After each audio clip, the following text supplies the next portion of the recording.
Okay, good morning, everyone. I just want to say thank you again for being here today for our Going Beyond the Grant webinar. We are looking forward to sharing a lot of invaluable information and look forward to hearing from any of you that might have some questions or some extra thoughts to share as well. We always welcome the interaction. My name is Monique Norfolk, and I'm really happy to be with you all again. I'm thankful to the St. Louis Philanthropic Organization for inviting Mosaic Beginnings to participate in this capacity. So I wanted to share a little bit, just really quickly for those who are new, who we serve are these organizations, nonprofits, faith-based civic and government agencies. That's who we tend to work with. And we tend to provide a variety of services, which are capacity building services, because we do believe in ensuring that the organizations within our community are able to be sustainable. And so we are committed to that. This is just a little bit about Mosaic Beginnings. Just wanted to share that. Again, I'm honored that the St. Louis Philanthropic Organization has invited us to be here. The house rules, as always, please have your cameras on if possible. We know sometimes it's not possible, but we do want this to feel like a very engaging experience, and that really helps when we can see everybody who is participating.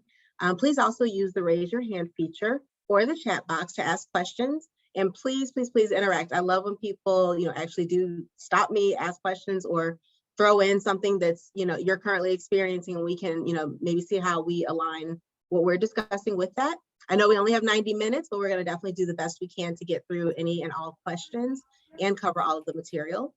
I do ask that just so we have a wonderful experience for everybody and everyone on here is able to hear the information that's being shared, please remain muted unless you raise your hand, and then at that time we'll have someone calling you and you'll be unmuted so that you can ask any questions that you want. Again, you can raise your hand at any time during the presentation.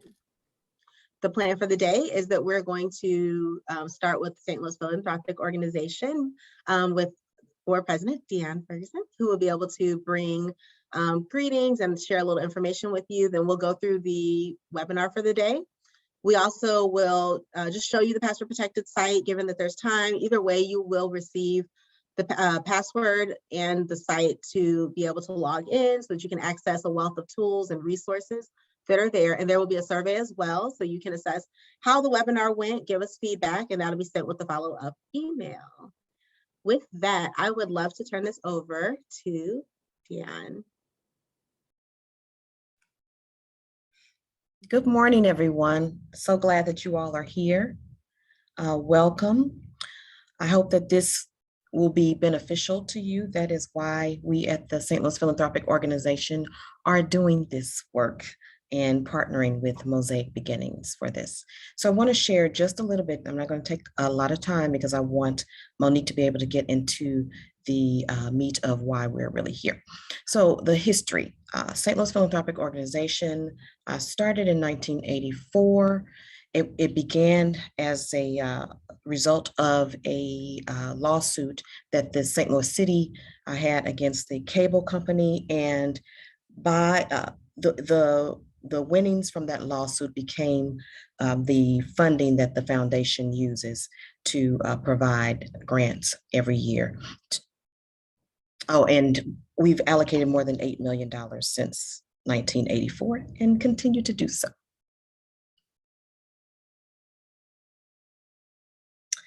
All right, so you can see our mission statement, but ultimately what we're doing really is providing funding and capacity building to organizations in St. Louis. They can be in St. Louis City or St. Louis County, but they must be serving and advancing the quality of life for St. Louis City residents.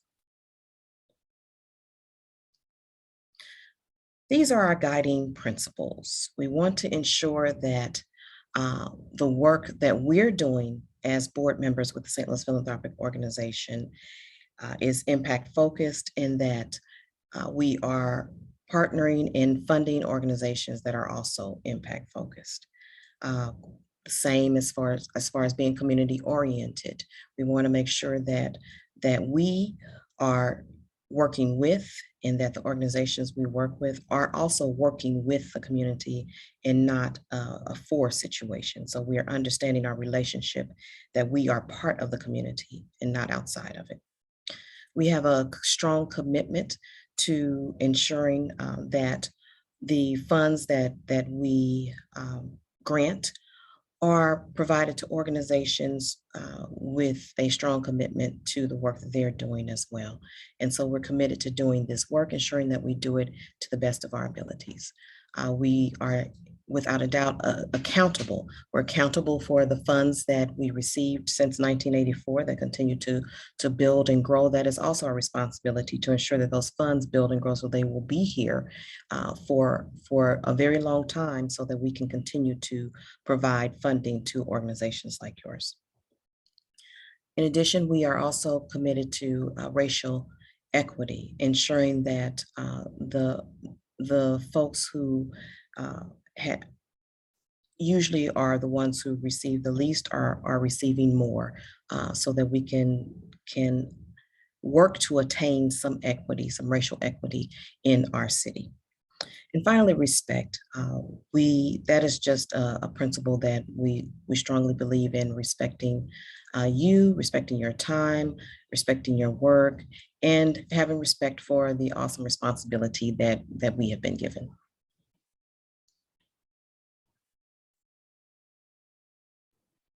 Thank you, Deanne. I really appreciate you. I love everything that the St. Louis Philanthropic Organization does. I'm always in awe when I'm, on social media and seeing everything you all are doing or communicating with you all. So it really is an honor to be a part of this work, and even just a small part, and hopefully make a sustained impact alongside you.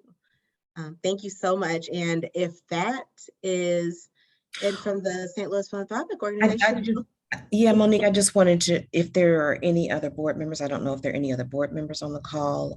If Linda would like to if there's a staff on the call, that they would like to introduce themselves so that our guests can know who we are. And I just wanted to add too that so that you're clear that all of our board members are volunteers. Thank you. Just to say good morning, my name is Linda H. and I manage the philanthropic office. Welcome and glad to see everybody in attendance today. Thank you, Linda. Are there any board members or staff members on here that you see? I thought I saw Darian. Darian, I was saying, I saw our associate intern is on here. Yes, good morning. How are you all doing? Good. It's nice hearing from you all, and I definitely look forward to the workshop, and I know it's going to be some valuable information. Well, thank you so much, Darian. Appreciate you being here. Awesome. Well, thank you all. As I said, please jump in at any time if you have a question or a thought you want to share. I'll go through. It's a lot of information, so I'm going to try to go through it as quickly as possible, but be as thorough as possible as well. And again, we'll always follow up with resources and things like that you all can access following the workshop. So that being said, okay, so what does going beyond the grant mean? This was a really intentional title, and I love always working with Linda as we're preparing for these, and we get really creative and excited. But this is intentional because oftentimes organizations are going after funding, and that's important. However, it's really only one piece of the puzzle. Funding doesn't necessarily allow an organization to be sustainable. And we know that these organizations, all of your organizations exist because there's a great need for them. So I'm thankful that the St. Louis Philanthropic Organization has seen fit to really pour into organizations and make sure that they're increasing your capacity so that you can be here for many years to come and continue to serve our community.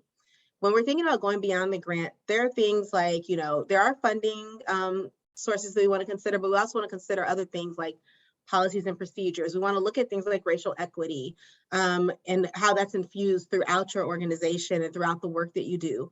We want to look at collaborations and partnerships and evaluations. So many things that you all shared during the registration process were things that were really important to you. And because we are hopefully coming out of a pandemic, but we've been in a pandemic for the last couple of years, I saw that as a concern that many had. And I also know that has forever changed the landscape of the work that we do.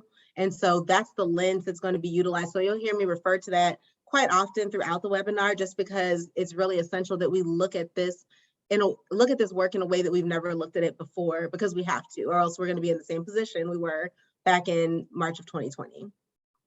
So the first thing I wanted to speak to as a result of that is something called VUCA.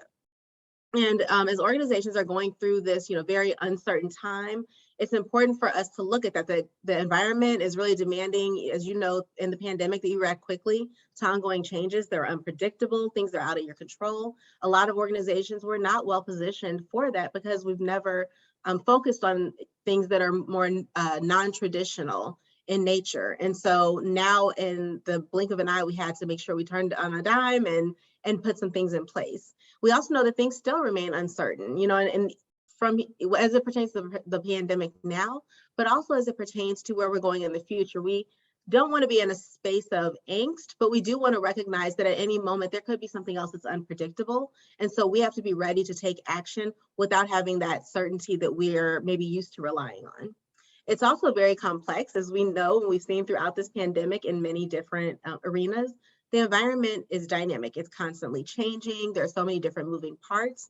And when we talk about interdependencies, it means that there are different things happening, whether it's across systems or in different communities with different people. Even within organizations, there are different things happening depending on what department you work for, but we're all connected. And so it's important that we realize that this is complex. We can't just take a one size fits all approach to this. So you'll hear me say, depending on your organization, or depending on who you serve, or depending on the situation, because it really is what it says here, ambiguous.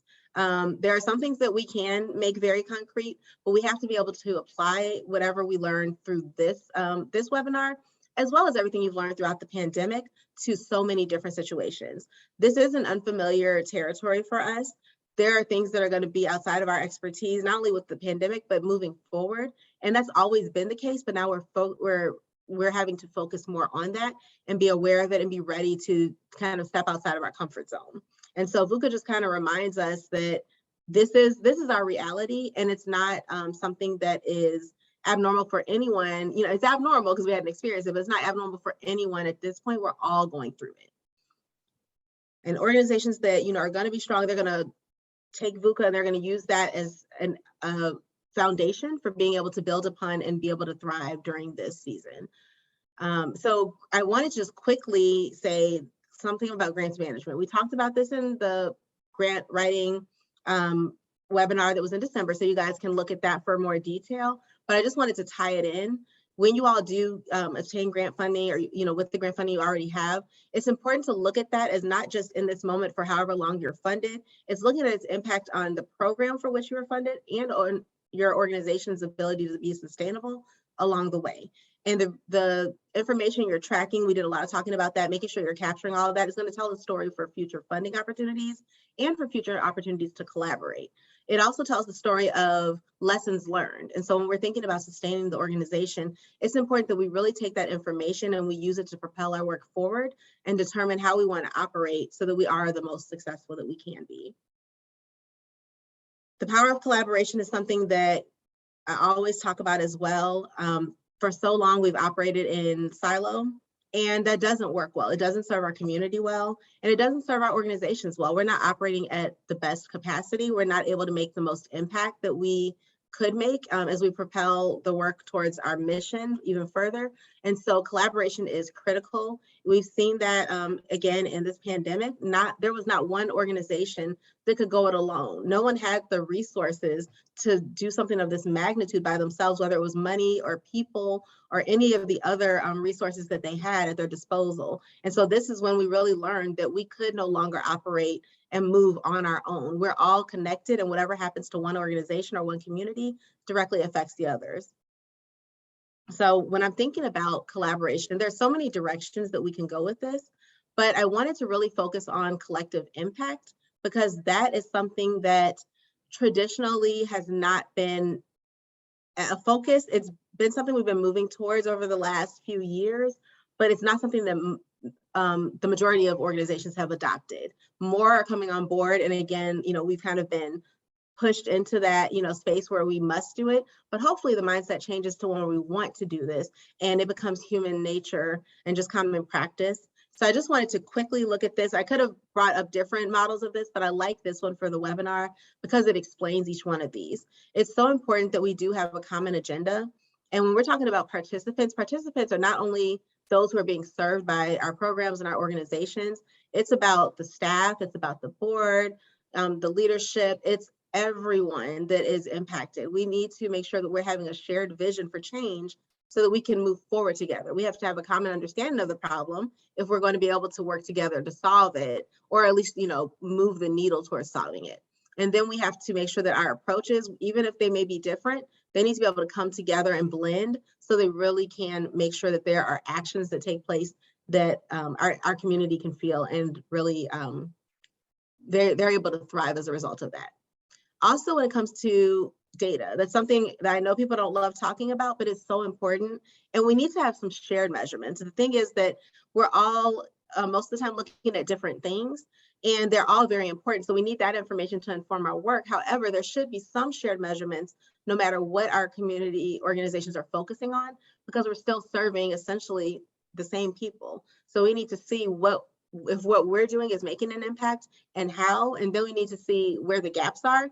That helps us to know where we can align as organizations. It doesn't mean your organization has to take on everything. It just means that your organization may identify an area that maybe you're not providing services or don't have the capacity to do that, but you know that there are others who do. So then this is an opportunity to collaborate with them. But if we're not, collecting that data and seeing how we can interlock our services, our programming, and really make a big impact, then that's something that we're missing. And that means there's a lot that our community members are missing. We also want to mutually reinforce activities. So the activities that are taking place may be different. I kind of look at it as an umbrella, and there's like raindrops. And so each of the raindrops may represent a different program. It may represent a different activity under one program. We can call them out distinctively. However, we need to realize that they do all connect with one another. So while we are implementing maybe 3 different programs, we are serving similar populations, if not the same people, and we need to see how that's impacting them. We need to look at how, if they have 1 or 2 of these services or participate in 1 or 2 of these programs, how are their lives being changed and impacted? And we want to continue to reinforce that plan of action across the board, making sure that we are all doing the same thing, which we know can be a challenge sometimes, but that's important when we're talking about sustainability. We need to be doing the same thing as much as possible so that we can make sure we're making the sustained impact. Also, continuous communication. We just want to make sure that whether it's with our board members, whether it's throughout the organization, between leadership and staff members, whether it's with our community, we need to continuously communicate. That's how we trust one another. That's how we ensure we're on the same page and moving in the same direction. And we continue to motivate one another. We stay, it's hard work that we're doing, so we want to make sure that we stay engaged and involved. And then also having that backbone support. Sometimes organizations don't have all of that within their own entity. So making sure that if you don't have it, there is some sort of backbone support where they can really look at all of this information, the data, look at the work that you're doing, and make sure that there is a collective impact, making sure that each of these organizations are able to serve alongside each other as their own backbone. So there can be a backbone organization that's helping to look across organizations at what's happening, but they're also able to say, hey, you guys are all working together. So this is how you can be a backbone for the entire initiative. Maybe you have this one piece of it, and then you have this piece, but collectively you're the structure that's in place to make sure our community members thrive. So with that, I also want to just quickly look at systems change, and I wanted to look at it more from a relational level. We know there are so many other aspects, policies and all of that are very, very important, and we want to be intentional about that. However, without focusing on the relational aspect of things, we really miss a lot. We can't move forward if we don't have people who have existing relationships. So if we don't take the time to look at the things that maybe are below the surface that we need time to heal, we need to heal from, or we need to support our community members that are taking time to heal from that. And that drives the way that our programs and our organizations operate. We might have to move a little slower. We might have to do things differently because we want to respect that space of healing. We also want to make sure that we are looking not only at what we can see on the surface, but also, we don't want to just look at the surface. We also want to look at what's happening inside of our own organizations, and what's happening in the systems around us that are impacting our organization. So there might be policies outside of what we're doing that are impacting us, or things that are happening with another organization that impacts us. Let's say they can't serve a certain population anymore. Well, that population may now become a part of the group that we're having the opportunity to serve. So we just really need to make sure that we're looking at all of this and what that means for our capacity, what that means for how we maybe need to shift things on our end. And the work needs to be deep. When we're talking about relationships, this isn't just surface, colleague. We really have learned through this pandemic, we have to get to know people for people. I've seen a lot more people sharing what they're really feeling, what's going on in their lives. We've obviously been in people's homes, but we're also hearing, when people are going through losses or people are having mental health challenges. That's not something that we should stop as we hopefully exit the pandemic. This is something we need to continue, because those deeper relationships, when we're seeing people as the true people they are, not just a position, is what's going to help to propel the work forward. We also need to look at those things that are serendipitous. They just kind of seem like they happen, but when they happen, we need to take advantage of that and grab it by the horns and use that to help propel us forward. And there are things that we hold sacred. Sacred meaning it could be spiritual, or things that are sacred to a community simply because it's ingrained in their foundation. We need to make sure we are respecting that at all times in our work. And that's something that there are some organizations doing a great job of, and others have kind of come in and, like Deanna was saying, they're doing to instead of with the community. We really need to be focused on with. And that gets to this last part that is extremely important, which is transforming the power dynamics. This is literally like a shift in power. And that's where we make sure that community members, those that we have been serving, those that benefit from the services and programming that we provide, are at the table making decisions. They're not just there with us telling them what to do, they're informing our work. Perhaps we're the ones carrying out the work, but their voices need to be at the table, and not just for us to say we're hearing them. We really need to listen and use that lens, because that is what's going to keep us from being unprepared for the next situation that occurs. We're listening to them and we're putting policies and practices in place that really provide the support that our community needs to thrive. I quickly will just share social determinants of health. As you can see here, it outlines multiple things, and it's kind of like, why are we talking about health? Well, this really gets at access. And when we're thinking about people within our organization, as we're going to talk about some things like within the infrastructure, we're going to need to consider social determinants of health, because we have colleagues that are at different levels, have different access, and we need to make sure that when we're thinking about different things, whether it's policies or how we interact with one another, we're considering all lenses and all perspectives in the work that we do. So that's very, very important. And it also matters as it pertains to the people that we have the opportunity to serve. But we just want to look at it as it's not, sometimes I think we just look at, we're helping people, and we're not really looking at the fact that we even are those people. And we really need to take a moment and think about how that impacts our ability to be sustainable as an organization. Agile is key. I love Agile, and that's because it really is focused on exactly what we need to move forward in uncertain times, and to really be as prepared as possible, so that, there were some organizations that were ready to just go when this pandemic happened. There were others that were scrambling, just trying to figure out, because they'd never had to consider operating differently, and there weren't maybe people in place to process things in that fashion. Thinking now about having an agile mindset is essential. And I thought about providing all of these different models. However, Agile covers so many different things. It covers evaluation, programming, the way that an organization is established, going after funding. There are so many different models for that. So really, I wanted to look at the fundamentals of what Agile is.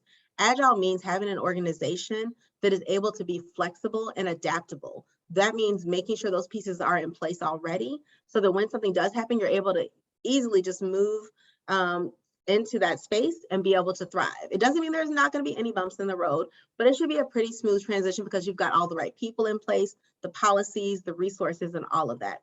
An agile approach was actually birthed out of the IT sector, because what they do is they operate in teams. And so they have people that have diverse backgrounds, and when they come together, they talk about whatever work they're going to be doing and hear from perspectives that, are very unique to them. And so by getting all of these different lenses, they're able to put together a plan. And then what they do is they operate in these things called sprints. So it may be a 30-day sprint.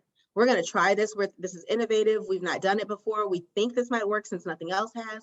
Let's see what's happening. And we're going to check back in 30 days. But everybody's voice has gone into this plan. And at 30 days, everybody gets to speak up. They get to share what their experience was, what they think should happen, and they're all valued at the table. And that's what is really wonderful about this, is that there are so many different disciplines at the table, and that there's so much value in the people who are at the table. It's not about a hierarchy, it's really about a team. So I love that, and we will definitely dive more into that. When we are agile, it means that we can have so much impact on so many different levels.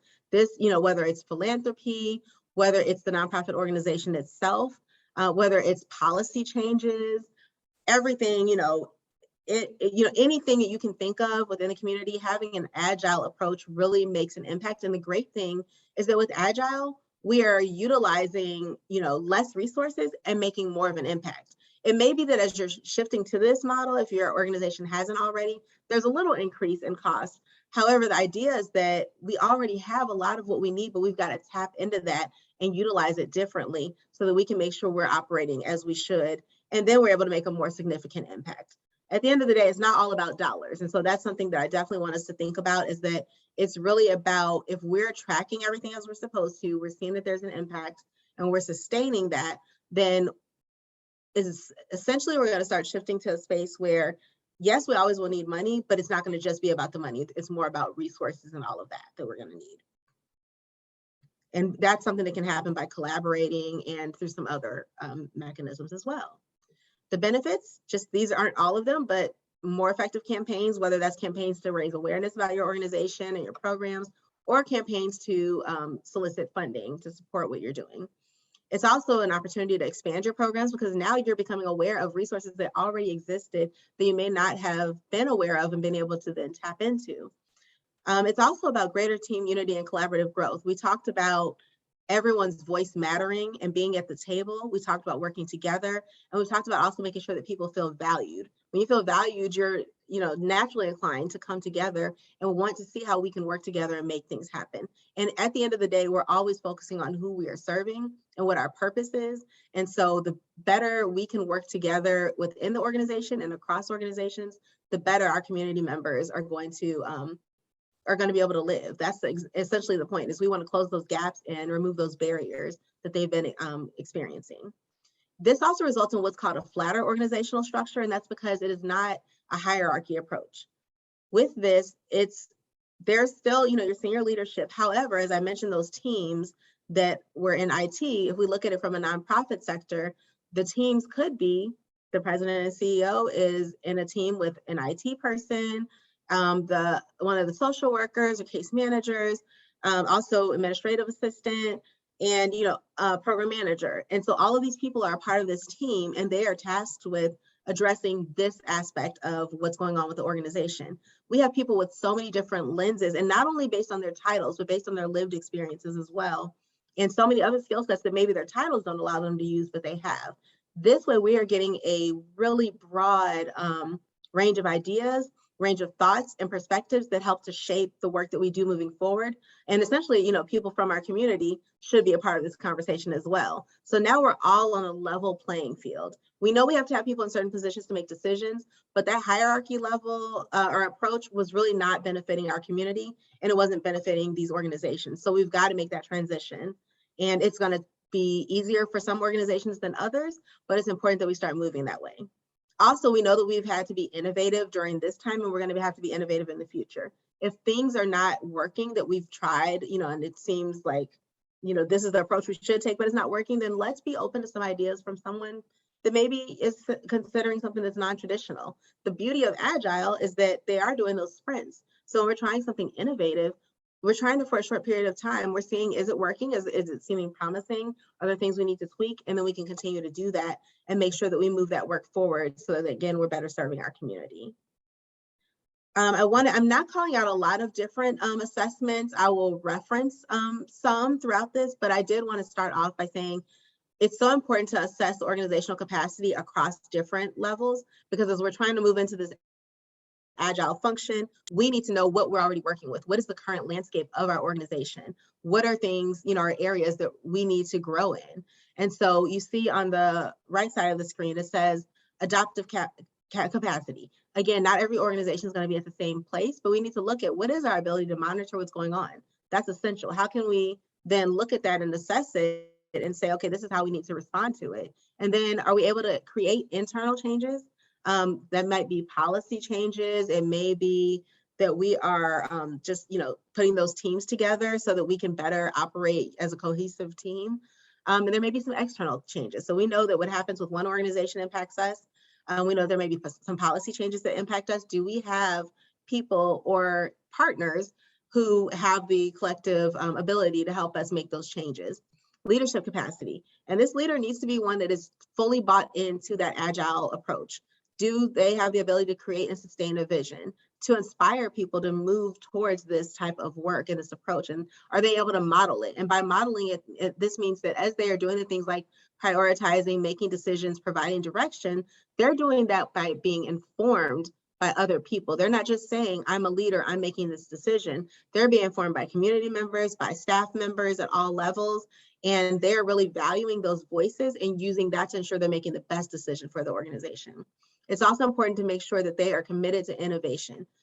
So many organizations are doing the same thing, but what's going to set your organization apart? And what's going to make sure that your organization is doing that one thing that does make sure that it's able to be sustainable?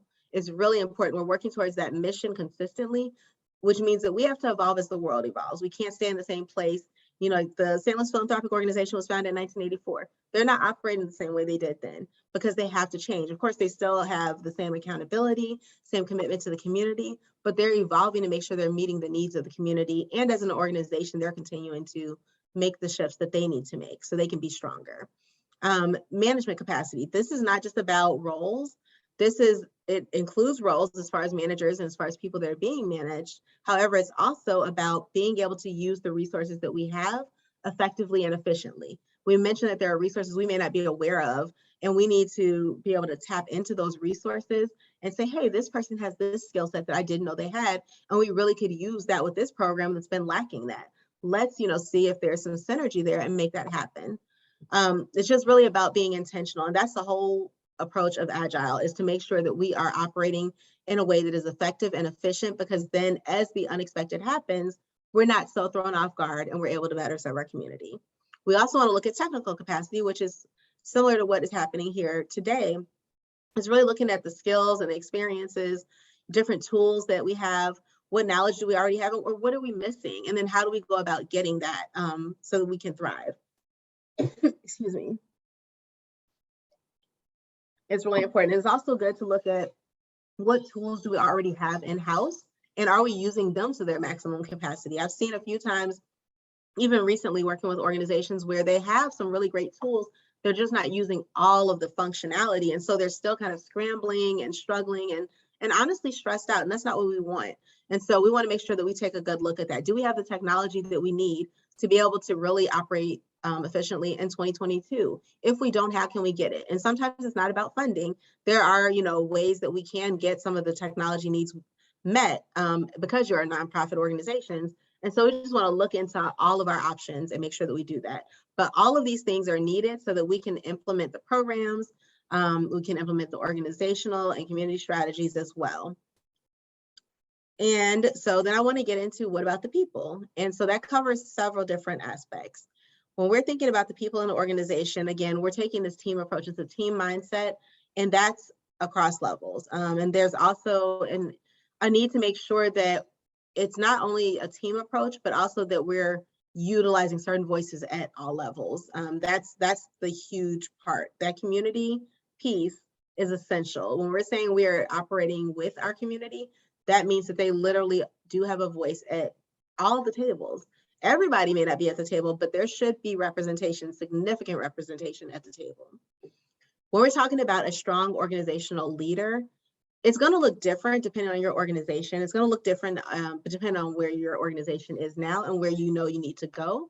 So that's going to determine the type of leader that is going to be best, or leaders that are going to be best for your organization.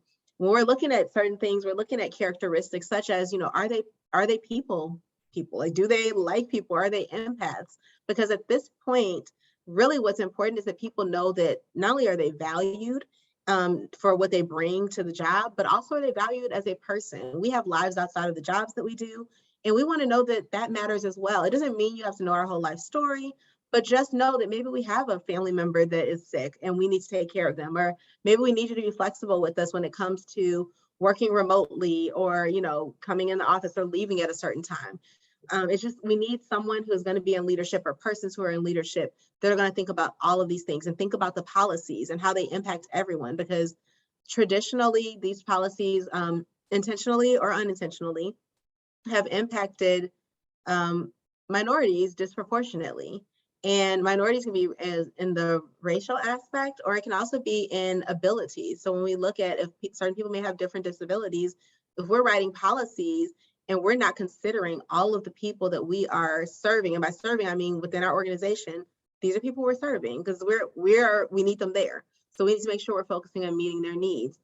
Are we considering all of their different needs? And you know what? You can't do it if you don't have them at the table. Oftentimes it's people who are well removed from this community that are making decisions. And so we need to have people that are staff members that are part of that conversation when we're developing policies. We need to have people that are members of the communities we're serving, or maybe even caregivers for the community members we're serving. We need to have them at the table so we're making the best decisions. And a good leader is going to be one who is able to adapt, who is flexible, who's open, who welcomes feedback and guidance, and really is looking to be innovative wherever possible, even if the idea doesn't come from them. They're just open to the idea of being innovative and seeing how we can move forward. And they're open to empowering people. That's a big thing, is empowering and encouraging and inspiring those who work around us. I mean, who doesn't want to work in an environment like that? But it takes a strong leader, a strong leadership team to make sure that that happens. And then when we're building our team, you know, this can be building your team as this is a newer organization and you're establishing a team, but it also can be that you're building the team. We're building those teams under the agile approach.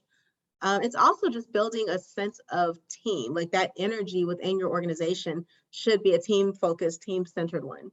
And we know that that may be an easy shift for some, and for others, it may take a while, but really working to getting to that point is essential for some of the things that I saw people asking about, whether it was recruitment or retention. This is going to be huge. Do people feel like they're part of a team or a family, essentially? And that's up to, you know, your organization to make sure that happens. When we're thinking about building the team, I definitely wanted to respond to some of the concerns that exist for so many, especially right now. Recruitment's always been a challenge, but it's been so much more difficult as a result of the pandemic. I know that just filling pretty much any position is a challenge. And so when we look at recruitment, we need to look at it a little bit differently. It's going to have to be non-traditional. It's going to have to be like thinking outside of the box. And that, again, is where having all of these different lenses is going to be essential. So having people who maybe haven't even been in leadership before is going to be essential. Having people who have varying backgrounds from business to social work, public health, the arts, whatever it is, like it's important to have everyone at the table that you can, within reason, to have the conversation about what they think you should do, because this is a time to do something you've never done before. Some things are going to be, you know, looking at different organizations. So I think I automatically go to Black Greek letter organizations, looking at those organizations and saying, hey, you all have a variety of people who are in so many different spaces. We'd like to get this information to you because you touch so many more people, and we want to see how we can utilize your, you know, I guess collaborate. I don't want to say capitalize on that, but you get what I mean. We want to make sure that we're able to utilize what you already have in place as a system and as a partner to help us like move this vehicle forward and be able to get quality candidates. And you figure out what that looks like. Is it them sharing the job description? Is them saying, hey, we know of some people and we will make sure we, you know, have a warm handoff of people that we share with you that you can then consider for the open positions. I think also is very essential. And, you know, think about like NAACP. There's so many organizations out there, and it really depends on what community you're serving. You do want to be intentional about getting people from the community at all levels. It doesn't matter whether it's executive leadership. It doesn't matter if they are a staff person in program management, administrative assistant. We want to make sure that as much as possible, these people are coming from the community, being served, or at least have some type of connection and strong affinity for it, because that's going to drive the work that they do within your organization and add to the strength of your organization as well. So that's essential. And then also the one last thing I want to say about this recruitment piece that I think we really have to do differently now is think about transferable skills. And I know people have talked about that for a long time, but one thing I sat with this and I was like, what is a good example? I think it's good, you might not, but I'm gonna share it. I thought about if we have a teacher and we have a program manager position we need to fill. We have we're trying to manage a team. We really have just not been having a good outcomes. Well, maybe you're not typically going to be looking for a teacher because the job description calls for certain skill sets and background. But what we need to realize is, number one, I thought of teachers because they're leaving schools at an alarming rate because of burnout and because of so many other reasons. And practices that were in place well before the pandemic that weren't okay, but now are really having an impact on them, they're leaving. But that's not all that they bring with them. They have skills outside of what they've learned in teaching. But if you think about this too, from that management standpoint, they've been through so many trainings that have taught them how to collaborate with one another. And they've had to operate in that way where they do depend on one another so much in a good way, a good, healthy way of leaning into each other's skill set and strengths. And then they've also learned how to operate with leadership at different levels. They also have done a lot of classroom management. And while we are not necessarily working with children, these are adults, they're still transferable skills, and they may need to learn some more from the nonprofit side, but they bring some very invaluable experiences and approaches that we could consider. So that's just something I wanted to bring up, is that we might be looking for someone with a certain degree, certain background, had certain titles and work experience, but we very well could utilize someone in this teacher who comes as a teacher that actually can maybe do a better job than somebody who's done the work before, because they're able to think about it differently. So I just wanted to bring that out as something to utilize as you guys are thinking about this recruitment process. During the hiring process, I know there are interviews and there are different types of steps that organizations are having people take. One that more organizations are doing across the board, it's not been widely adopted, but highly recommended, is behavioral assessments, because now people are realizing it's not just about your skill set. It's really about, are you a good fit for our organization? Are you that missing piece of the puzzle? And so we want to look at those things that are beneath the surface that they may not even be aware of. So we can start looking, maybe they sound really, really great in their interview, but then you see through the behavioral assessment, they're really not that committed to the mission. They could care less. That's something you want to know. You don't want to bring someone like that into the organization where they're just there doing the work. And unfortunately, we focus so much on titles and credentials and all of that. And not that there's no value, there's value, but there are people who have that and they get in and their heart really isn't committed to the work. And we need heart when we're doing this type of work. We need people who are committed to bringing in different connections and all of that. So that's just a really important part of the hiring process. And I think you'll find that you have a stronger team. And I always say, I know you'll find that you'll have a stronger team. And as an organization, your infrastructure is going to be even greater, and you're going to be able to sustain the work for longer. And so that gets to retention. People who are in an environment where they know they're valued, they're going to stay longer, where they know that they fit, they're going to stay longer. But also when we're thinking about retention and even recruitment, I'm going to kind of tie those together. We need to say what makes your organization stand apart. People are leaving jobs because of how they've been treated during the pandemic. Their mental health hasn't mattered. Their family needs haven't mattered. They don't have the benefits they need or the flexibility and all of that. And so the same thing that you're going to use to recruit them and draw them in that says, we're different, you want to work with us, is going to be the same thing that helps you retain them. And so it's important to really think from that mindset instead of just being like, be glad you're here. Really, organizations need to be glad that they have people there, because this is not an environment where people are jumping to come to work for a good reason. They're tired. And so we want to provide the best experience for them so they stay. And we want to make sure that we're also increasing their capacity. So work like this, making sure that your team, if there are skills that are missing or areas where your team members want to grow, make sure that you offer them that opportunity. There'll be free ones and there'll be some that cost, but make sure that you expose them to that, because they're likely to stay with you if you do that. I wanted to also look at, what's in a board. Now, I won't go too deep into this because we have an entire webinar on March 9th that's going to tap into this and go much deeper. But I just wanted to touch on it a bit because it is very important. So the board is the backbone of your organization. And we know that boards are set up in different ways. So we want to respect that. Again, this is one of those things where it's going to be depending on how your organization is established that drives this. We want to look at, these are just a few questions and things to consider, but what does your organization need to be successful and make a significant, whatever significant is for your organization, a significant sustained impact? unfortunately, there's been so much, start and stop. And when we know community members need us and need what we're providing, we want to make sure that we sustain the impact so that more people are able to, whether it's get out of a situation where they are living in poverty or they're unemployed. We want them to be able to get out of that part of their lives and be able to thrive. And we want to be able to help more people come along as well. And then continue to support them along the way, whether that's connecting them to other organizations or continuing to maintain a check-in process where they go through life things just like we all do. And we're able to maybe help them with that so they don't end up back in the same situation. So let's think about what that sustained impact looks like. What skills are needed? We don't know all the time what skills we need because we haven't stopped to really think about it. Like, do we have everyone at the table? Maybe because of COVID, you guys have identified that we don't have these people at the table, or we're not, or maybe we have them and they have the background, but this person who's a part of our team doesn't have all the skills associated with that to be as successful. So then you don't just throw the person away, you provide them opportunities to strengthen those skills so that then they become stronger, they feel valued, they know they're valued, and your organization is stronger. So, and then also, whatever we are missing, that's where we also want to make sure we look at our board members and ensure that we put those skills at the table. Oftentimes it's just like, okay, let me get a certain number of board members because I need them. Well, that's not helping us be successful because then they fall off, they're not engaged, they really don't even understand why they're there.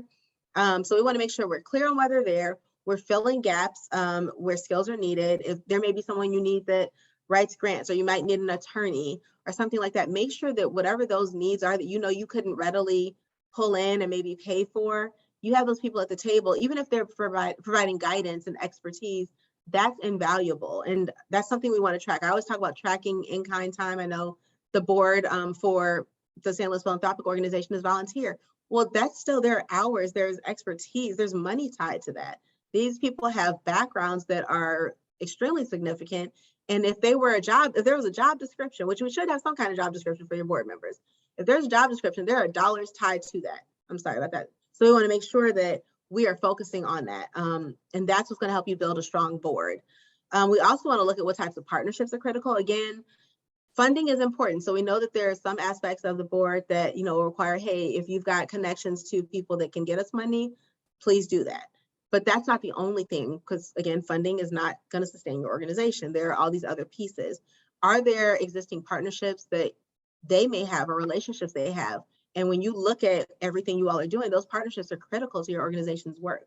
If that's the case, let's tap into that. That's super important. And we want to make sure that we utilize, again, that human capital, not just looking at the finances, so that we can make sure we're stronger, strong as can be. I think sometimes we've tended to value finance over, the other invaluable skills or resources that board members may bring. And it's not one or the other, it's both. And one person may have no money to bring to the table, but they may bring so much value because of all the connections they have, all the knowledge and expertise they're willing to share. Let's value that just as much, if not more, because without funding, we still need all of that in order to be successful. Personalities are critical in determining progress. So just as we're looking at personalities of people we want to hire, we need to be assessing the personalities that we're bringing into our board. Are we going to be able to work well together? Is your mission aligned with, or is your heart aligned with the mission of this organization? That's essential. There are some board members, some people that are just not meant to be board members for your organization. And please make that call as you need to, because again, it impacts our community at the end of the day. It keeps things from getting done. It creates an environment that is not welcoming and doesn't help us produce. And so we want to be considerate of that. And again, being agile is essential. Having a board that is open to that agile mindset and approach is going to be critical, because when we come up against, something else that we don't expect, we've got to have them supporting us too. We don't need a roadblock in being able to serve our community and make some changes that we need to make and be innovative. And maybe it fails, who knows? But if we don't have anything else to go off of, we've got to be able to try something. We've got to have a board that's supportive. And so there's something that as leaders and as members of the organizations, we have to do. So speak with your board members. Each of you should share your whys. Why are you a part of this organization? What do you hope to get from this experience? What do you want to give? What is the alignment here? And it'll help see from different perspectives. Like, maybe I thought you were in this realm and you're here. Well, that lets me know how I should interact and engage with you, and what I maybe need to pull out and focus on more, because you bring some strengths there that I wasn't aware of. it's important also to co-lead. And that means from that strong leader that we described, they need to co-lead with the board. They need to be a team, essentially. It's not, us against them. We are a team. It doesn't mean that the board has to make every single decision. It doesn't mean that the leader makes every decision. Let's come together and see things from each other's perspective and be able to work together to move the work forward. We want to keep our board informed. They don't need to be involved in the day-to-day. I know there are some organizations where that happens and it ends up being a challenge, quite honestly. So we want to make sure they're informed, whether it's something good or bad that happens. Because the good could be that we share this with them and they're really, really happy. They invest even more, whether it's financially or their time, or they say, well, I know someone else or another organization that can help you even more with this. But at the same time, sharing with them things that aren't so great, they may have some resources to support that, but also let them know we're on top of it. And them seeing you all be able to overcome those challenges will be essential in building trust and really strengthening that relationship. Engage them. They should be at different community events you have. They don't need to be the face. They just need to be present. And that's because they can see your work in action. They can see your community members and get to know them, because those are the most valuable people. I mean, I think, they're undervalued a lot. And so I'm seeing organizations that are really positioning community members at the forefront, and I love it. And seeing more of that is going to be essential. And they then get to understand why we're doing the work we're doing and where the community members are coming from. And that may inform the work that they do as your board, because now they have a better understanding that they can only get from being fully present with them. It's also important to establish personal relationships. A lot of times it's transactional when it comes to a board and organization. But remember, like we said, we're all people. We have lives outside of this work. It doesn't mean you have to tell your deepest, darkest secrets, but learn about what matters to them. Learn about who they are. What have they been through? They may have some lived experience you didn't know about, but it directly aligns with the work you all are doing, or it may be that you all find alignment because you've been through similar things. Once you have that human connection with someone, that impacts the work tremendously. So it's important that we're intentional about establishing those relationships going forward if we've not already done that. Then establish goals. You've learned all this information. Let's establish goals together as to how we want to move forward. And then we're going to provide that strategic direction. And since we have done this collaboratively, there shouldn't be as much of that tug and pull. It doesn't mean there never will be, but it should move a lot more smoothly because our approach is a lot different. This is just I threw everything out here that needs to be evaluated. So we have to consistently evaluate the organization, our programs, employees, board, and constituents. There should always be an opportunity for feedback, whether it's that you're intentional about creating safe spaces to come and have conversations, or if you are actually saying, hey, here's an anonymous way that you can submit this information. Make every attempt to ensure that there are as many opportunities for feedback as possible, and that we're not just getting the feedback, but we're actually listening to it and receiving it. We know that everything that we hear is not necessarily what we're going to move forward with, but we should be intentional about making sure that we do move forward with things as much as possible and have conversations about how we should move along with that. We can talk about, hey, we heard all of this. We're noticing we need to make some changes here. We didn't know this was going on. Thank you for bringing this to our attention, and we're going to address it. Let us know if there are some things you think we should do in addressing this. Or we received this information is really valuable. At this point in time, we can't move forward because it's really important that we're as open as possible, because that does build that trust. It keeps people from feeling like their voices aren't heard. They understand that, yes, my voice is heard, but maybe right now is not the time. It doesn't mean never. So just being as open as possible is really another key part of sustainability. But this evaluation piece does let you know right away what's going on. So if you need to course correct, you can, or if you see something going really well, you can beef up support on that end as well. So racial equity is something that we, talked about before, and I am wanting to make sure we go a little deeper.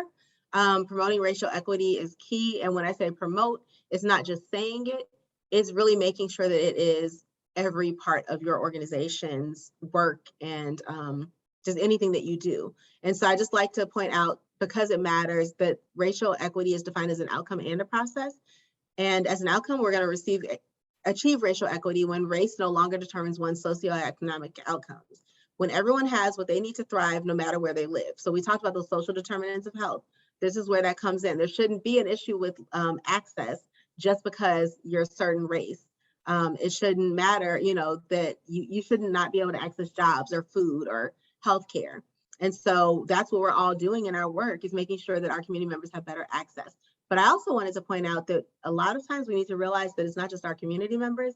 There are colleagues of ours who could very well be the people that we're serving as well. So they're in these same situations. So when we're thinking about things like policies, we're thinking about, just so many different things as far as how our organization is going to operate moving forward, being agile, being really considerate of those that are members of our team.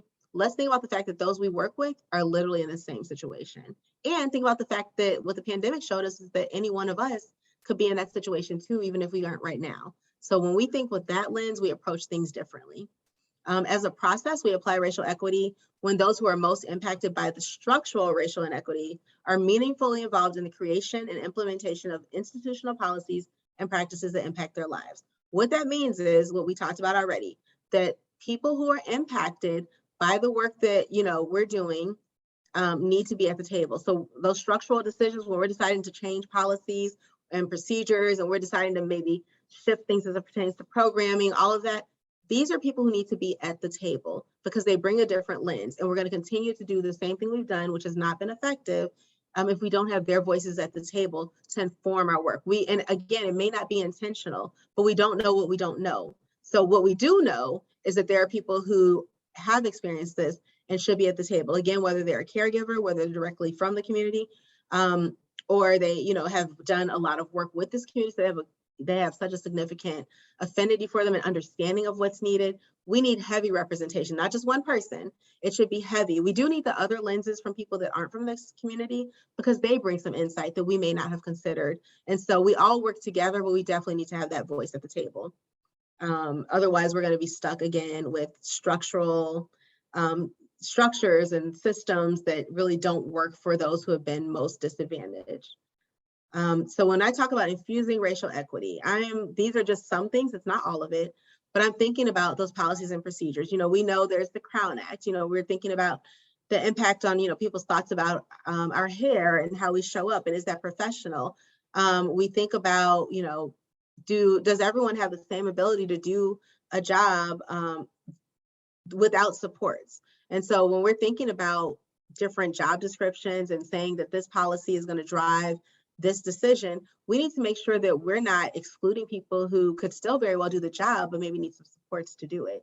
We want to make sure that we're thinking about people who have families, whether it's their children or they have parents or whoever else that they're taking care of. Can they take care of them? Are these policies prohibiting them from that, making them feel like if I don't come to work, I'm going to lose my job?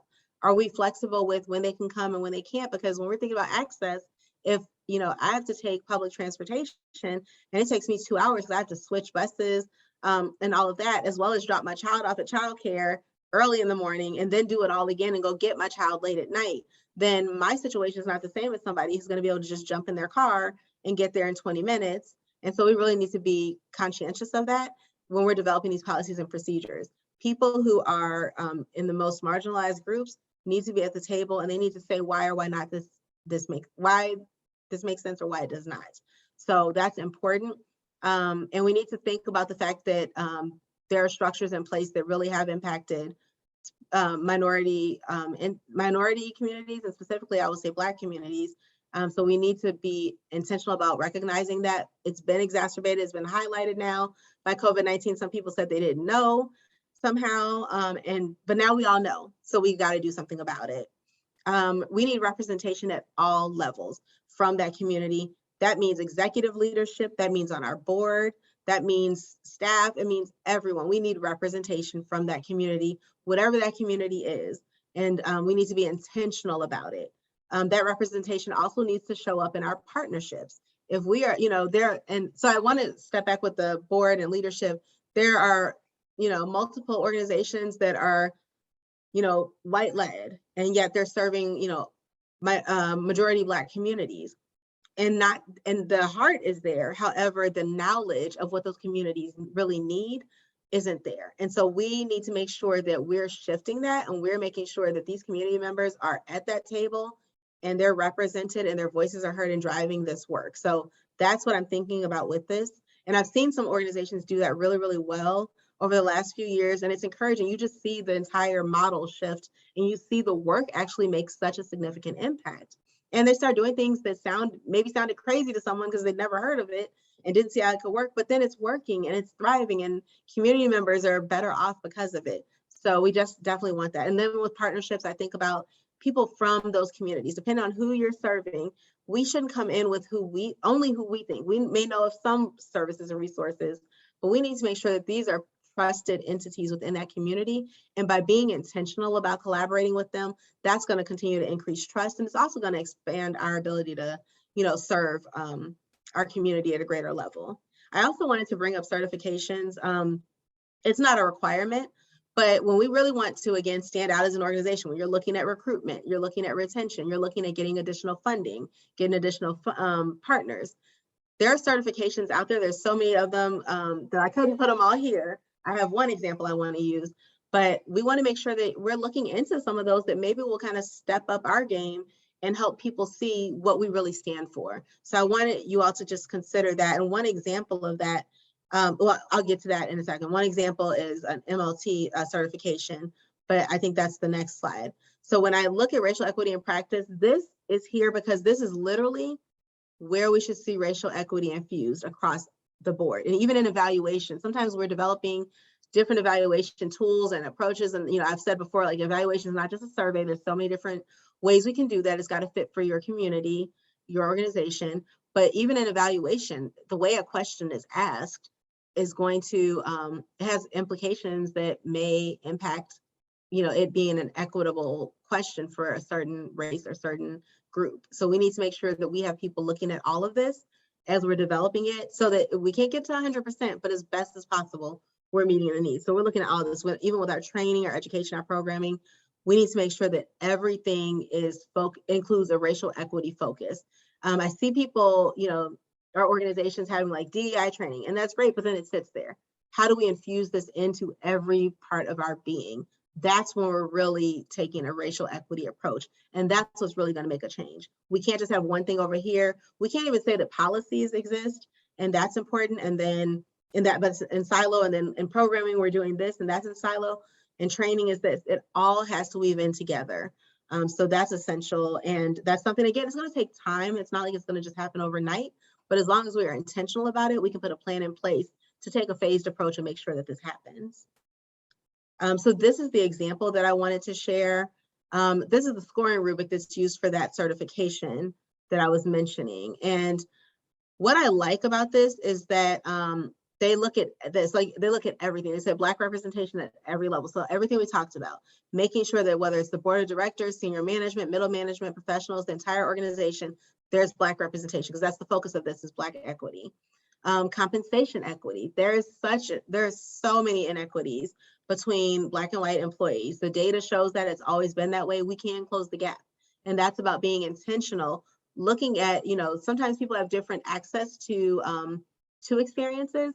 And so we don't want to make it that because you didn't have access, you then don't deserve this compensation. How can we make sure that they are receiving equitable compensation and even the equitable training they need, if they need that to get to that point, we're providing that, and that the benefits and everything are equitable. And let me say this, equitable means that it's not always the same. Equitable is meeting people where they are. Each person's needs are different. Each person's situation is different. So when we're looking at compensation, we need to be more fluid in that. We know there have to be some things that are concrete, but we can, we should be moving, as we're thinking about agile, moving more towards a model that the benefits that this person may need look quite different from this person's. And it doesn't mean that, we just stay with that traditional model of this is what we offer, because if the deductible is $6,000 and, I'm making $20,000, that's not equitable. That's not going to work for me. So let's see what we can do to make sure that, or if I have a kid who's in daycare from 5 a.m. to 9 p.m., maybe we need to think about adjusting work hours and adjusting supports for that family so that they can, cover those costs, but also maybe have more family time and more balance, because we are also thinking about their mental health and making sure that we're looking at that whole person. An inclusive anti-racist environment. So, making sure that these Black employees feel like they belong, they're valued, and they can advance. And we know that oftentimes that doesn't happen. And so I love that with this certification, when they're scoring, they're looking at all of this. So you can't just say we're doing it. They want to see, how are you doing it? How intentional are you? How do we know that this is something sustained? And are we hearing from people that they actually do feel this? They're not just an example that we're using, we have a face, they're actually valued as they should be. And then racially just business practices. That's, oftentimes in organizations, practices change depending on who we're interacting with. And so making sure that we are intentional about those practices, about who we hire, different vendors, whether it's the company that cleans the building, or it's the company we get all of our food from for our lunchroom, all of that. Are we being intentional about spending money with, in this case, Black businesses, and making that effort? That's important. It's not going to just fall in your lap. We're going to have to be intentional, because also they don't have the same access. And then also the last thing here is racial justice. So contributions and investments. Are we really investing back in that community? Are we investing in those businesses that are in that community? Are we investing in, and that's not just financial. Are we providing in-kind services that we have? If we know they need legal services or accounting services, whatever it is, are we being intentional about investing in those communities and providing that so that they can thrive and they're not constantly experiencing this gap? So just wanted to give this example of a certification that calls for that. But once you have it, they are very well known and very respected across the country. And this will definitely set you apart when you're looking forward to being sustainable and to getting additional funding and additional partnerships. This is literally the way to go. Let's see. So diversification of funding, and I am keeping an eye on the time. Diversification of funding. So there are multiple things we can consider. I'm not going to cover everything. I don't think that's possible. But again, innovation comes to mind. We've got to be innovative. Having all of those people with different lenses at the table is going to be essential. Grants are only one part. So yes, continue to look for additional grant funding, but don't let that be your only funding. There are different, approaches. Some are, even having a fee for service model. And so looking at entities, maybe it's a school district, maybe it's government agency, they need the programming and the services you have, but they don't have the capacity for it, or they may not have the an organization may not have that investment in the community where they're trusted to provide that. Well, that's where they can contract with your nonprofit and you get that paid for. So you're still getting grants and you're providing services to community members, but now you're being intentional about collaborating with these entities and having contracts. So you have this constant stream of income from these different entities so that you're able to fund the work that you're doing. And you're able to just keep that going and reach more people, essentially making more of an impact. Also, obviously selling items that will provide funding, but you got to be intentional about what you develop, what you, who your target audience is and what messaging is going to matter to them, what types of items are going to really be beneficial to them. Think about all of that and then, take that approach. There was one more that is not crossing my mind right now, but it's really important. I do have one model that I will focus on though, but there was one more that I thought of that is escaping me. But just making sure that you're thinking outside of the box with this. And also, using social media. I think that was another piece I wanted to mention. Social media is really critical. It's critical to continue to get your story out there. So as different impacts are happening in the lives of community members or in the community at large, share that story, because the more people see it, the more people are thinking about your organization. They're learning about what you do. They're becoming more invested. They're kind of seeing, where do I fit in? And you're telling them where they can fit in. But then also that helps with individual donors, but also those larger entities. Like, we want to make sure we're aligning with their, which I'll get to that, we're aligning with their mission and their vision. But when you do that, you're actually positioning the organization to get even more funding. I wanted to also speak again to capturing in-kind dollars. The time the volunteers provide, it can be monetized. There's a site that, if I have not previously shared it with the St. Louis Philanthropic Organization for the password protected site, we will make sure that you guys have that on there. And what it does is it looks at volunteer hours and looks at what all of their skill set is, what that would look like as a job, and it turns it into dollars. Funders want to see that. They want to see if there's this level of investment. Those dollars do count. And even if you're going for federal funding, there are times when they want a match, and that match can be in-kind dollars. So it's, just looking at all of that is going to be essential. And also, don't rely solely on funding and dollars. I want to go back to collaboration. I talked about how everybody is connected. We talked about the collective impact. It's really important that we are looking at what other organizations are providing and seeing how we can work together. We don't need to oversaturate the market by continuously adding on new services that already exist somewhere else and maybe are being underutilized. Let's go ahead and see how we can collaborate and fill those gaps by working together. And then we make a wider impact, and they can utilize your services as well. So let's just think about that. And that's why early on I said, it's not necessarily the funding that sustains you. If you're doing the work, you're seeing the changes and the impact, and it's sustained, you're going to be able to continue to sustain that work by just continuing to build on making sure you get those resources. And it's not always going to be in the form of money. It's going to be in the form of someone else having those resources that they're able to then utilize for the population you're serving, and vice versa, because it's a two-way street. So that is important. I really like this enterprise funding model. Enterprise is really focused on, again, it's minority, but the Black community. And that's because we're looking at the fact that routinely there's not access to a lot of the capital that other communities may have, yet there's also not access to a lot of the things that are needed. So essentially you have this organization right there in the middle that's providing the services, a nonprofit organization or a social enterprise. They're providing these services. However, we have funding coming from, foundations, social impact funds, all of that. And then we're making sure that we are meeting the needs of a societal issue. The thing is, these people over here care much more about what is going to happen here. And so the story isn't about throwing every single thing you do at them. It's about being strategic and saying, hey, I want to align with your mission. I want to be intentional about making sure that we're working with Black, businesses to provide this support. We want to be intentional about making sure that we're changing our policies to reflect this. We know that you care about, the environment being sustained. Well, we have this community garden, and the way that we fund it is through this. And so we need your support here. That's going to be really important as it pertains to this enterprise funding model, because it goes a lot deeper, obviously, than that, but it really looks at it from a lens of where are the inequities, and then how do we fill those needs? We're not just looking at, can we fund, programming it's helpful, but it's not necessarily getting at those deep-rooted issues that lie beneath the surface and will continue to be there. If we're kind of just putting a Band-Aid on it, we're not solving the problem. These are the organizations that don't want the Band-Aid. They want to know exactly how are we going to perform surgery? How are we going to remove the things that are poisonous that are impacting us? And that's going to require telling the story a little bit differently than we maybe traditionally would. This nonprofit social enterprise model is really good. I know some organizations were like, we just don't know how to bring in, funding aside from grants and all that to be successful. And the social enterprise model is really a good one. I like this, this graphic here because it shows you that your traditional charities, they're providing funding from grants and donations, endowments, they, and different things like that. They want social value.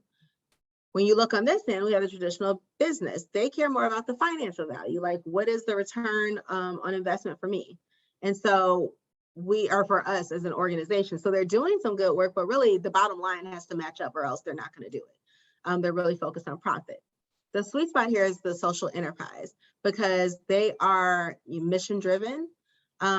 There's a social business. And so with this model, there can be a business that, and it can be operating under a nonprofit, but it's operating. And so there are things, there may be goods that are sold, there's employee training, all of that that's provided, and those people become the employees there. They're investing and working with certain people from that community, their businesses and all of that. And so that's something that's really important. And they're looking at that so that they can then feed back into that nonprofit. So they have people that they train, they can then do the work. They're only utilizing, businesses that are from that community. So that's further impacting the community positively. But as they are maybe selling these items, whether it's food, clothing, whatever it is, they're selling those things that they have been trained to work for and produce. But then that money is also going to go back into this nonprofit that's serving the community. And so that nonprofit may be providing, food, and maybe providing clothes for people who need them to get a job.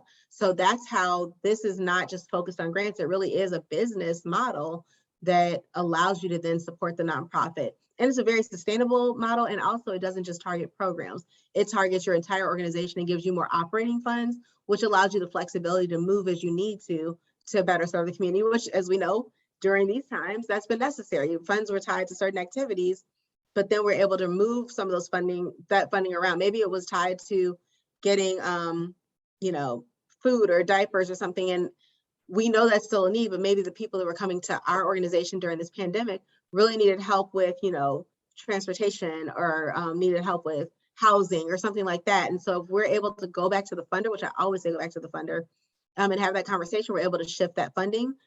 But if you could avoid all of that and have a social enterprise, you have those funds to use as you'd like. So that's really a huge benefit of social enterprise. And it's just something that's sustainable, long-term. This can work and everybody thrives from an economic standpoint. This one, it's not as clear as I wanted it to be, but it basically just says to consider all the costs. So with the for-profits, they're looking at their revenue and their sales and the cost of goods, and then they're looking at their profit and their business expenses. And then they may get to the nonprofit piece. But here with this model, there's the business revenue, there are the subsidies, there's those grants that are coming in. They do have the cost for the services that they're providing and the business cost to operate. They're looking at a profit, but that profit is going directly back into the work that they're doing. So like it says here, like caseworkers, providing the support for, you know, it may not be just goods going out to people, it may be like that human capital. We need caseworkers to make sure people are getting connected to services. We don't have money for those positions, but now because we've got this social enterprise model, we are generating funds and we can hire more staff and meet more of the needs. So it's really a very neat model that's been around for a while, but now it's just getting picked up more and more. And so I just like this graphic just because it kind of pulls it together in a more simple way. And it just shows the public sector and the private sector working together. Civil organizations, I know I mentioned like NAACP is one of them. And then economic development, public sector, nonprofits, social economy businesses, like it's everybody coming together in this one bubble to make an impact on the entire community. And that's something that has not traditionally happened, but we can see significant sustained impact when we operate this way. And there's much more on it on how to do it, but I just wanted to make sure you all were aware of this as an option. I think that's the end. So I would like to open it up for any questions that I might have missed and any thoughts that you guys have.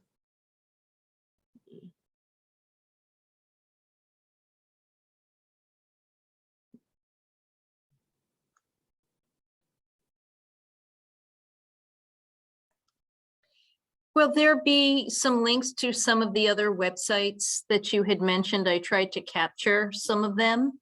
Yes, we will do So that. like the Collective Impact Forum, things like that? So the collective impact, like the model that was shared, and then, yes, and then the link to their site where you can learn more, absolutely, yes. Thank you so much. No, I my also pleasure. think that with the collective impact model, I believe the TCC group may already be mentioned on the Passport Protected website. Mhm. Once we develop the CCAT, and so we will also make sure that those websites are also on there as well. Thank you. Okay.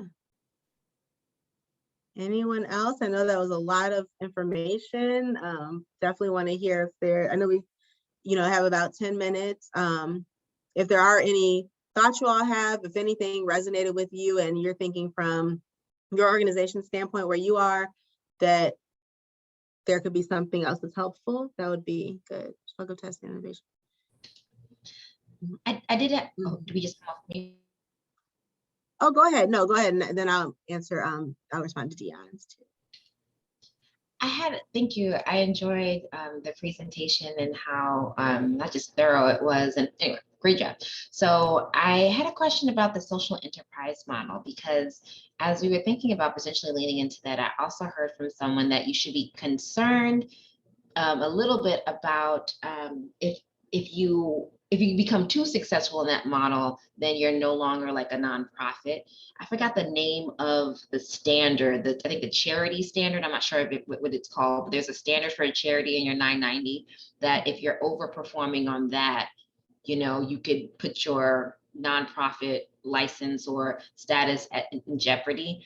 Can you speak more about how social enterprises kind of manage that or watch that, or give me a little bit more information about that? I don't really have a really well-formed question, but can you speak more about that, balancing it?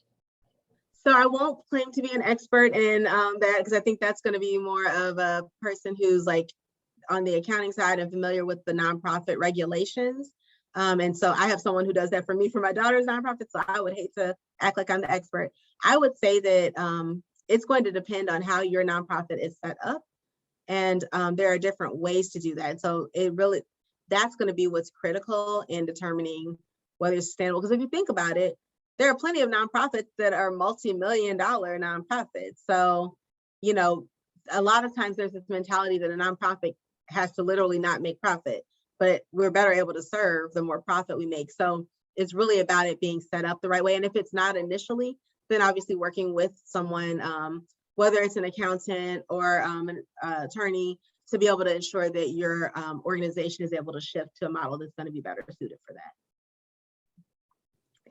Yeah, and I have operated a social enterprise before, and when you have unrelated income, you just pay an unrelated business income tax on those revenues, and that's how the government kind of segregates those revenues, and so that way you protect your nonprofit status. Because you are still paying taxes on those revenues, but your nonprofit revenues are protected. Thank you, Beth. I appreciate it. And I saw Dion had a comment, and I know Chrissy said that American Red Cross is a social enterprise. I did not know that. And then so Dion was saying that you spoke of testing innovation before investing. In what ways can small nonprofits do this with small budgets and few staff?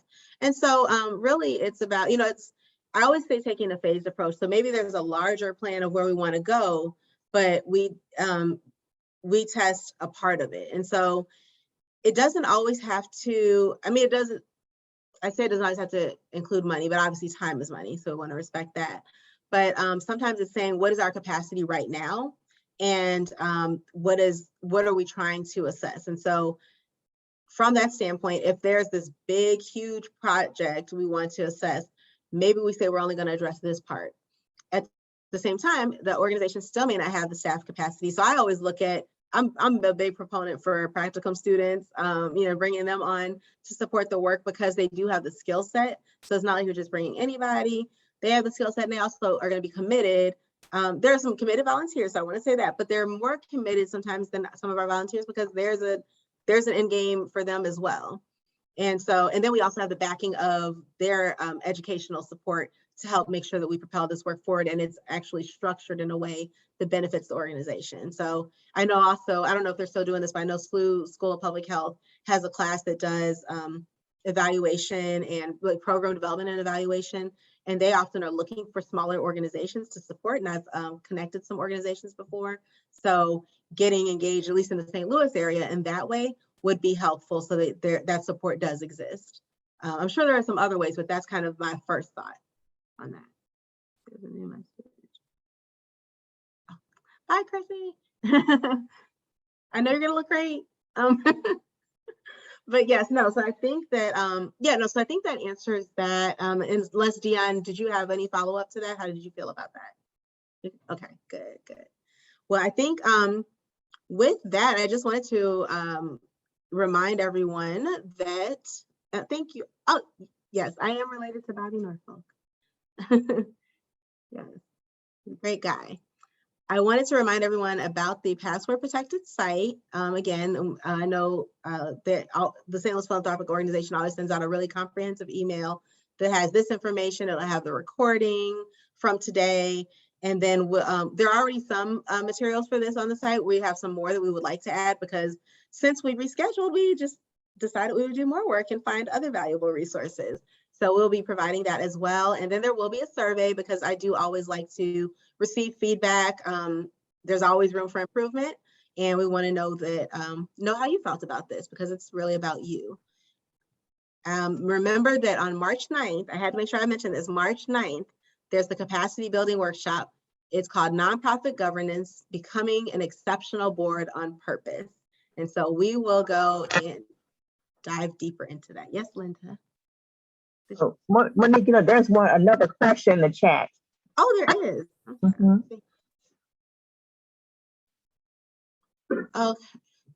Let's see. I gotta scroll up. Okay, when you spoke of flat organizational structure, does that go beyond non-hierarchical decision-making? Is this integrated into the function of the entire organization?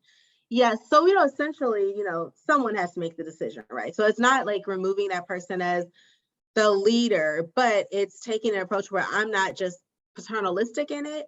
I'm actually saying that I need to be well informed from everyone's lens, and then the decision I'm going to make should be reflective of that information that was shared with me. So yes, it's just instead of decisions being top down, now we're taking into account people from all different perspectives that we may not even have considered because their title didn't fit what we thought it should fit. And now we're recognizing there's so much value in every single person in our organization. And so those decisions are going to look very different when we're starting to consider everybody and what their needs are. Again, it's not going to be perfect, but it's going to be much better. Okay, 360 evaluations, support evaluations. Awesome, awesome. Oh, and one thing I do want to mention that I know we're getting time on pathways, decision-making levels. Okay, we're gonna definitely capture the chat too, so that if there are some resources we can add, we'll do that. But I also wanted to say there's something, when we're thinking about personality assessments with our team, that's something I didn't say. When we're looking at our team, one thing we want to look at is like, we know what we see on the surface, but then there are these assessments we've done and you identify that so-and-so we thought that they were really strong in this area. Maybe they are, but they have another strength that's right beneath there that we didn't consider. And so now you're seeing this because you've done these assessments, and we just did this with an organization and it really went well. And we found out that the administrative assistant had some other strengths, and like she actually needed to be able to manage projects and could do that really well. And that was something that was missing because they didn't know to tap into that. Or like maybe we bump heads because we didn't realize that this mattered to you and this matters to me. And so doing, combining assessments on personalities and strengths really helps, because then it also identifies some gaps. And like maybe we're missing this type of personality and these types of strengths. And so as we're hiring, we're then looking for people that fit that as well. So I just wanted to say that as I saw these assessments, I thought of some of the ones that we've used and we hadn't mentioned. So no, this is great. This is great. I think, I'm going to take this information as promised. The assessments that were mentioned, we'll make sure that people have access to that information. Some cost, some don't, but we definitely want to make sure you all know about them for sure. And I just thank you all again for allowing me to come before you and you showing up when you can be doing anything else. I appreciate it. Thank you, Linda, Dion. Anything And thank you, Monique. It was a great presentation. Thank you.